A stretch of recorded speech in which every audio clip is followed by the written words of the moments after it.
తోతాపురి మామిడి రెండు రాష్ట్రాల మధ్య చిచ్చు పెట్టింది.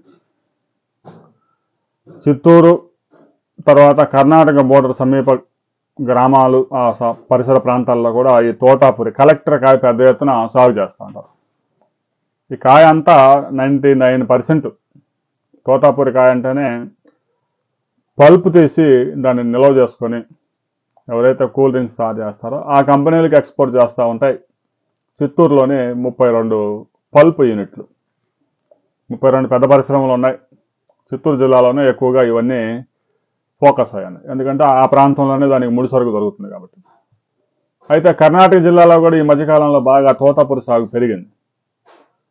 అయితే ఇటీవల కాలంలో దాని ధర దారుణంగా కేజీ 5 రూపాయలకు పతనం అయిపోయింది. రైతులు తీవ్రమైన ఆందోళన చేశారు. దీంతో ముఖ్యమంత్రి చంద్రబాబు నాయుడు ఒక కీలక నిర్ణయం తీసుకున్నారు. ఎవరైనా కూడా 12 రూపాయల కేజీ అంటే క్వింటా 1200 చొప్పున టన్ను 12,000కి తగ్గకుండా కొనుగోలు చేయాల్సిందే.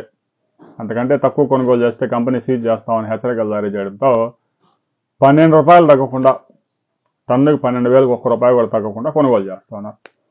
అయితే వ్యాపారస్తులు కంపెనీ వాళ్ళు ఒక షరతు పెట్టారు. కర్ణాటక నుంచి పెద్ద ఎత్తున సరుకు వస్తూ ఉంది, మరి అవన్నీ కొనుగోలు చేయాలంటే మా వల్ల కాదని చెప్తే కర్ణాటక బోర్డర్లో కర్ణాటక నుంచి వచ్చే తోతాపురి కాయల్ని ఆపేశారు.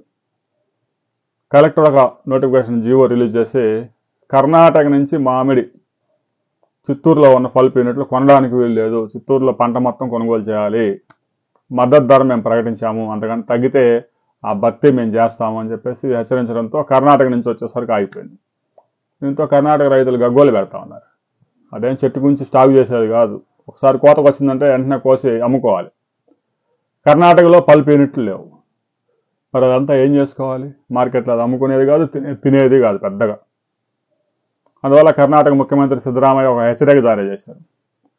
ఆంధ్రప్రదేశ్ కనుక ఈ జీవో ఉపసంహరించుకోకపోతే మేము కూడా కఠిన నిర్ణయాలు తీసుకోవడానికి సిద్ధంగా ఉన్నాము, మీకు 48 అవర్స్ టైం ఇస్తాను, దీని మీద ఈ నిర్ణయాన్ని ఉపసంహరించుకోండి, మీరు కనుక వెనక్కి తగ్గకపోతే మదనపల్లి మార్కెట్ నుంచి ప్రతిరోజు దాదాపు 400 లారీల టమాటాలు బెంగళూరు వస్తూ ఉన్నాయి, నిలిపేస్తాము, మీ రైతులుగా ఎలాంటి ఇబ్బందులు పడ్డా కూడా మేము పట్టించుకోమని.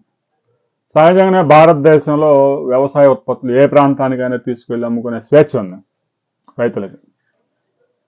అలాంటిది కర్ణాటక నుంచి వచ్చే తోతాపురిని ఆపే హక్కు ఆంధ్రప్రదేశ్ అధికారికులు లేదు, అధికారికంగా లేదు, అనధికారికంగా ఆపారు.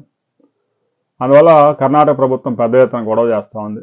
రాబోయే రోజుల్లో ముఖ్యమంత్రి చంద్రబాబు నాయుడు దీని మీద ఎలాంటి నిర్ణయం తీసుకుంటాడో చూడాలి. ఎందుకంటే కర్ణాటక రైతుకు కూడా టన్నుకు 12,000 ఇవ్వడం వల్ల నష్టమే లేదు. కర్ణాటక నుంచి కూడా ఒక 30% సరుకు చిత్తూరు వస్తూ ఉంది కంపెనీలకి. ఆ సరుకు కూడా కొనుగోలు చేస్తే మంచిది, వాళ్ళు మన రైతులే కాబట్టి. రాబోయే రోజుల్లో ఈ సమస్య పరిష్కారం ఎలా అవుతుంది, రెండు రాష్ట్రాల మధ్య వివాదానికి దారితీస్తుందా, సామరస్యంగా పరిష్కారం అవుతుందా అనేది ఈరోజు తేలబోతా ఉంది. ఆ తర్వాత మనం మరిన్ని వివరాలతో మరో వీడియోలో తెలుసుకుందాం.